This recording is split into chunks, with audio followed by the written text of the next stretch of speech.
This is Matthew Kratter from Bitcoin University.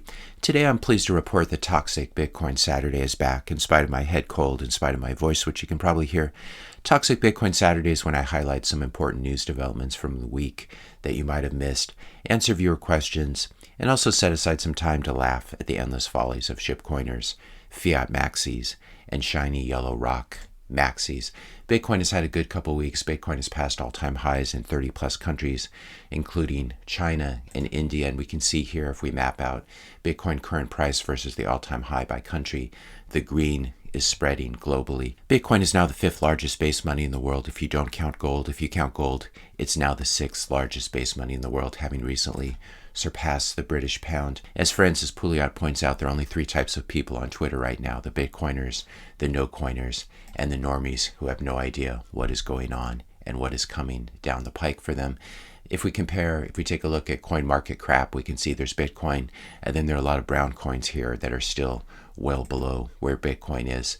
We still see comments: Litecoin shall recapture its crown.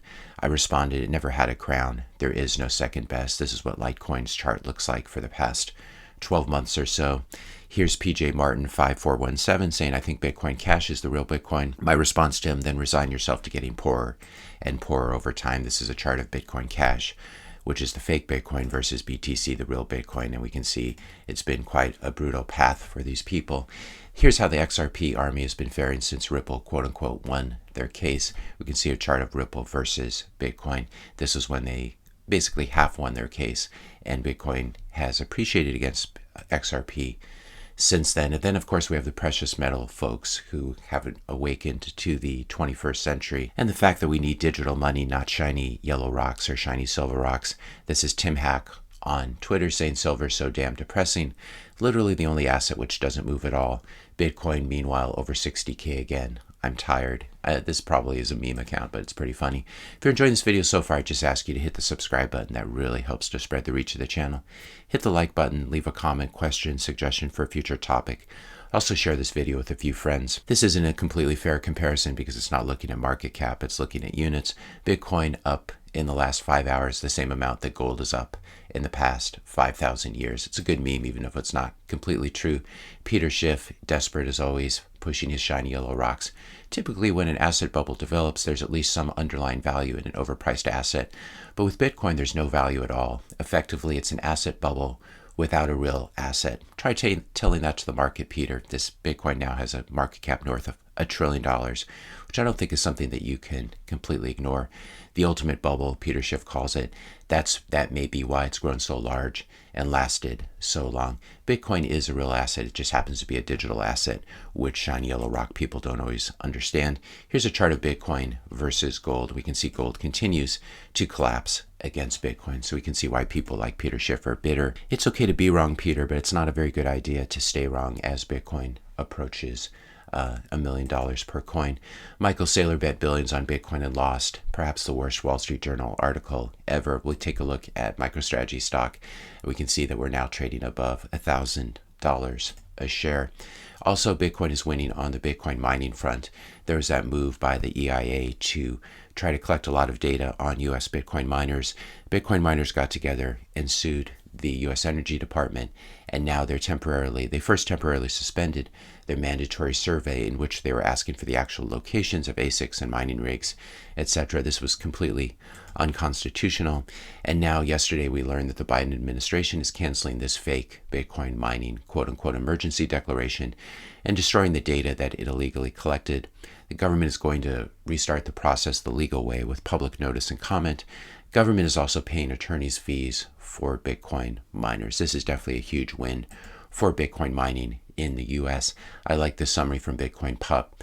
Then they fight you, then they realize they're breaking the law, then they pay your legal fees, as they're going to be doing for the Bitcoin mining companies that sued them. Another great tweet from Francis Pouliot to all the people who are wondering whether Bitcoin OTC over-the-counter desks are ever going to run out of Bitcoin. He writes in this tweet, OTC desks like bullbitcoin.com, which is his exchange, never run out of Bitcoin. The price goes up and people sell, and higher prices draw out more sellers. If people don't sell, the price goes up more. If people still don't sell, the price goes to infinity. And from now on, people buy land, equity, and pay salaries with Bitcoin. That's what hyper-Bitcoinization looks like. Also an interesting prediction from Edward Snowden. Prediction a national government will be revealed this year to have been buying Bitcoin, the modern replacement for monetary gold, without having disclosed that fact publicly. Could be Russia, could be China, really could be the US as well, could be any country. The smart countries will be printing money and buying Bitcoin with it as quickly as they can. For all of you who are watching this and feel like you've missed the boat with Bitcoin, I want to assure you that I think it's still really, really early. This is Stay Low Key, New York City, 2762. I'm regretting not buying. I told myself to, but lived in fear and echo chambers. Salute to you guys, man. I responded to him saying it's not too late. I think Bitcoin is going to $5 million a coin and beyond. Stay Low Key says, I feel horrible. Thanks, dude. I know better. This feels like it can be the beginning of what, 5 million? This horse is fast. Thank you again, sir. My response was focus on spending. I think this is good advice for a lot of people, not investment advice, but just good general advice. Focus on spending less than you earn, then invest the difference in Bitcoin over time. Just buy Bitcoin whenever you have free cash available and don't pay any attention to the price. It's not investment advice, but that's what I try to do. If I didn't have this channel, I would never, ever check the price. It also wouldn't be a Bitcoin bull market if Coinbase didn't crash at the most inopportune times. They've been catering so much to their Shipcoin casino that they still don't have robust architecture. Coinbase, many accounts were showing a zero balance a couple days ago, and the exchange completely went down. You are unable to buy or sell Bitcoin. This is the exchange that still hasn't put in support for the Lightning Network. Absolutely pathetic. If you're wondering where do you buy Bitcoin other than Coinbase, I would recommend Swan Bitcoin, River Financial, Strike, Unchained Capital are all my favorites. I'm not being paid or compensated by any of them. Here's a good point. As price goes up, so does the need for security. I responded, yes, very true. If you're storing $1,000 worth of Bitcoin today and expect it to go 100x, you need to prepare for storing $100,000 worth of Bitcoin. That's something to consider when you're thinking of your own self-custody setup. This Sunday, actually, March 3rd at 3 p.m. Mountain Standard Time, I'm going to be doing a live workshop over Zoom, a multisig workshop, teaching people how to build multisig vaults. And this is for Bitcoin University Premium subscribers. Workshop will be recorded over Zoom and posted in the members area. So if you're interested in checking that out, it's going to be a more advanced seminar. I probably will cover single sig at the beginning and then move on to multi-sig. If you're interested in joining that, you can join Bitcoin University. I'll put a link in the description notes below, and you can just go here and click on join. This will give you access to the full Bitcoin course, the Ultimate Guide to Bitcoin, the private Bitcoin forum, as well as the monthly live classes. And tomorrow will be our second live class. Here's from Hagen360. Thank you for your advice. Even though you do not recommend it, how do I pick my own 12 words as a seed? This is something I spoke about earlier in this video, that you should never ever pick your own 12 or 24 words. You need to let it be them generated by a random number generator, because you will not add enough entropy if you pick them yourselves from the word list. Still someone asking, how do I pick my own 12 words as a seed? And I noted that it will be included in my upcoming course that also includes lectures on how to drive your car off of a cliff or swim with great white sharks. So needless to say, I don't recommend picking your own 12 words, nor am I going to show people how to do it. If you want to watch a great presentation that's modeled on an old Steve Jobs presentation, Giacomo Zucco, I'll link to this in the description notes below. Quite amusing. Wanted to finish with these two memes. This one was so good, from John Vallis and Bitcoin Sapiens.